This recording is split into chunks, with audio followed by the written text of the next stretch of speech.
September 2002, Waryong Mountain.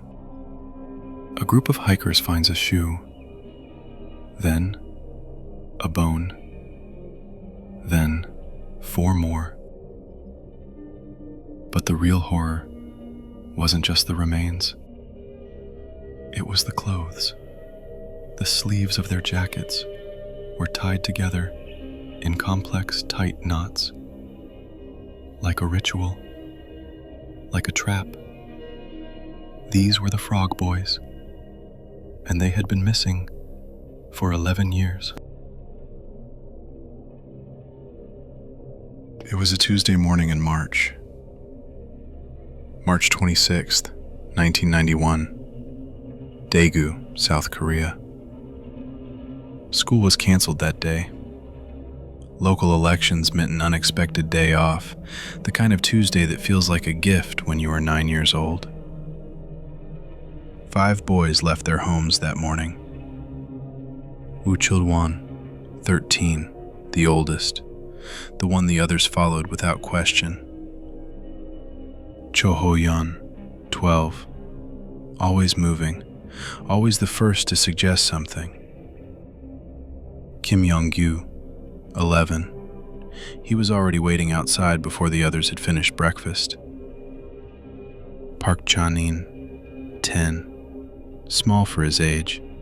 He wore a jacket that morning, one he had picked out himself. And Kim Jong-sik, 9 years old, the youngest. He had asked to come along. Nobody said no.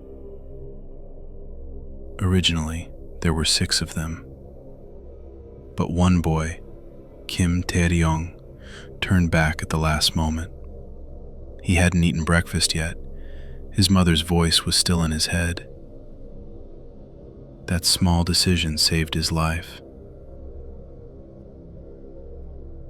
We're going to catch salamander eggs, small jelly-like pearls found in the streams near Waryong Mountain. But the world would forever remember them as the Frog Boys. It was supposed to be a short trip, just a few hours. Their mothers watched them go. One called after them, "Be back before dark." The boys didn't look back. None of them ever came back.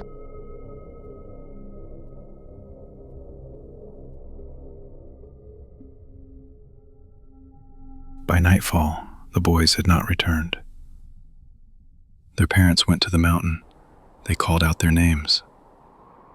Silence. The next morning, they called the police. What followed was the largest search operation in South Korean history. Over 300,000 people, some say 500,000. Soldiers, police, and civilians moved across the mountain shoulder to shoulder. They raked through every inch of the forest. They used search dogs. They used helicopters. They searched in the freezing rain. They searched in the pitch black. Nothing. Not a single shoe. Not a single trace. Weeks passed, then months. The news coverage slowed. The country began to move on. But the families didn't. The fathers climbed the mountain every weekend, their voices growing hoarse, calling names that only the wind answered.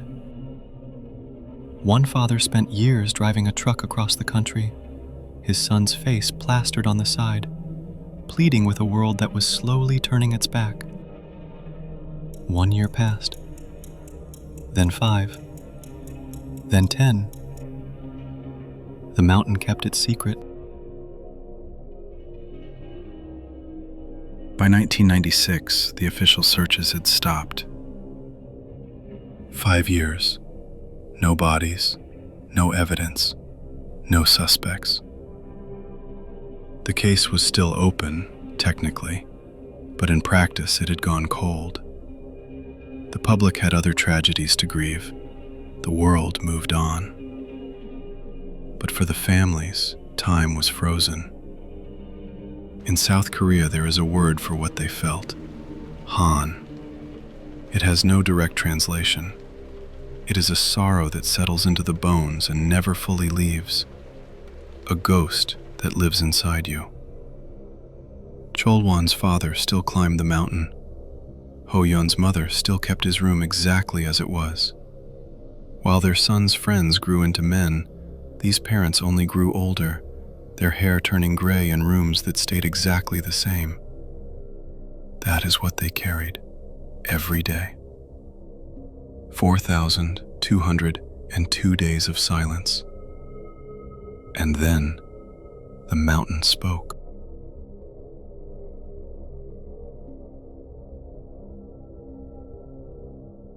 September 26th, 2002. September 11 years to the day. A group of hikers were moving through the eastern slope of Waryong Mountain. One of them noticed something half buried in the ground. A shoe. Small, weathered. He reached down thinking it was trash. But as the dirt fell away, he saw them. White bones. Small rib cages. 5 of them. Within hours, investigators confirmed the nightmare. But it wasn't just the remains that disturbed them. It was what was found with them. The boys' clothing had not fully decomposed, and the sleeves of their jackets had been tied together. Tightly. Deliberately. In complex, elaborate knots. Knots no child could ever tie. This was not an accident. This was not exposure. And there was something else. Something that changed everything.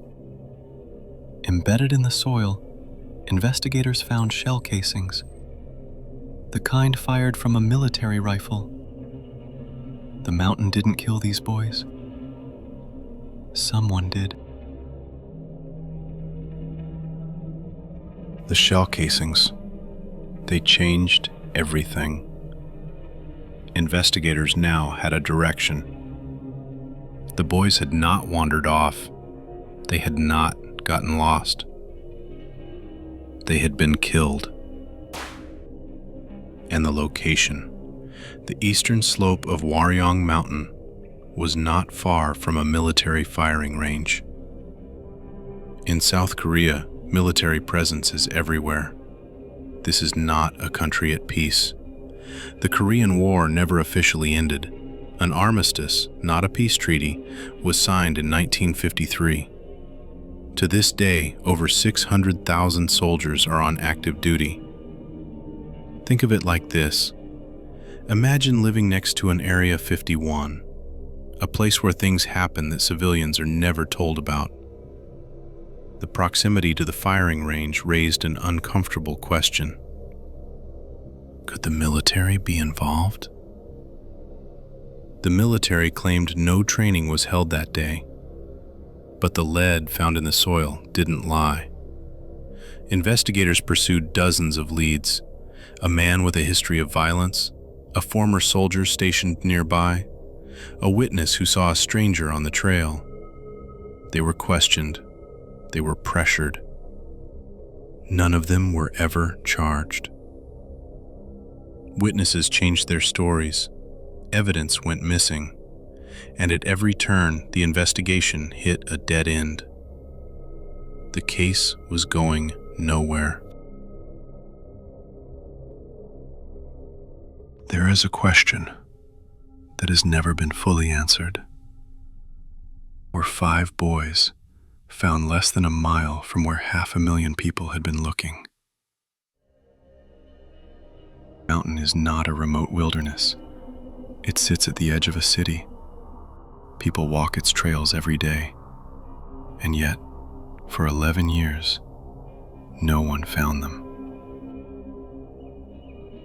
Was it the thick brush? Or was the mountain keeping a secret it wasn't meant to share? The eastern slope where the boys were discovered bordered a restricted military zone. A firing range.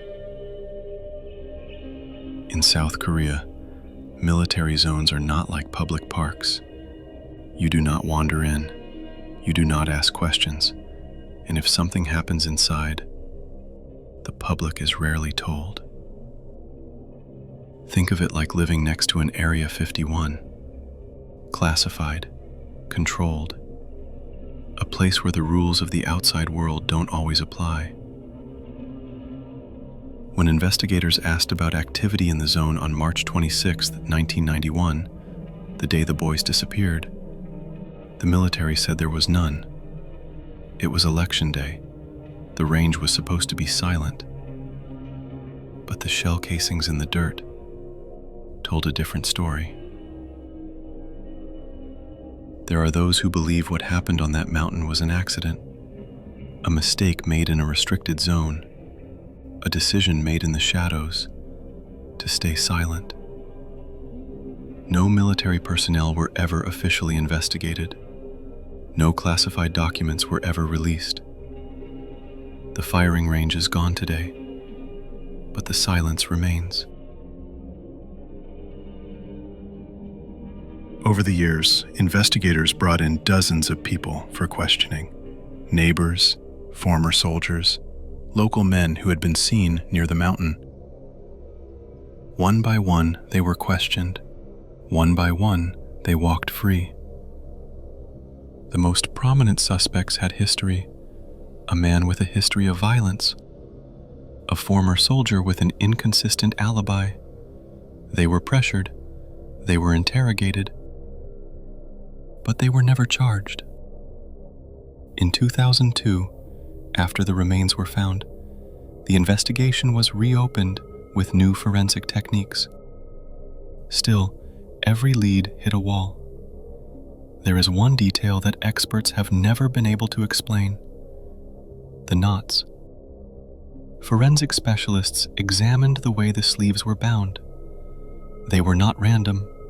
They were practiced, complex, the kind of knots that suggest someone with specific training, someone who had done this before. By 2006, the statute of limitations was nearly expired. At the time, South Korea had a 15-year limit for prosecuting murder. 15 years since that Tuesday morning in 1991. March 2006. The clock was running out. And still, no one had been charged.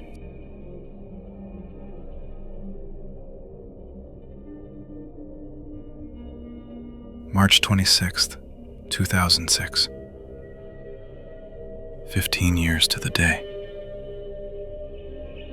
On that date, the statute of limitations expired.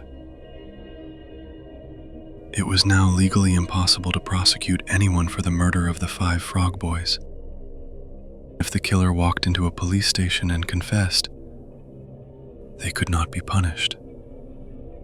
South Korea was outraged. Lawmakers debated, petitions were signed, the families pleaded publicly for the law to be changed. In 2015, South Korea finally abolished the statute of limitations for murder entirely. No future killer would be able to simply wait out the clock. But for the 5 frog boys, it was too late. Kim Jong-sik's father spent a decade searching for answers. He drove a truck across the country, his son's face on the side, pleading with a world that had stopped listening. He died in 2001, 1 year before his son's bones were found. The other families carried the same weight. Birthdays that passed uncelebrated, school graduations that never happened, weddings that were never planned. 5 boys who never grew up. The case remains officially open, but with no suspects charged, no confessions made, and the statute of limitations expired, justice has never come. Somewhere out there, someone knows what happened on Waryong Mountain on March 26, 1991. Someone knows why 5 boys never came home. Someone knows about the knots. Someone knows about the shell casings. And that person has never said a word. 5 boys walked up a mountain one Tuesday morning. They were 9, 10, 11, 12, and 13. They were going to catch salamander eggs. They never came back down. And no one has ever been made to answer for it.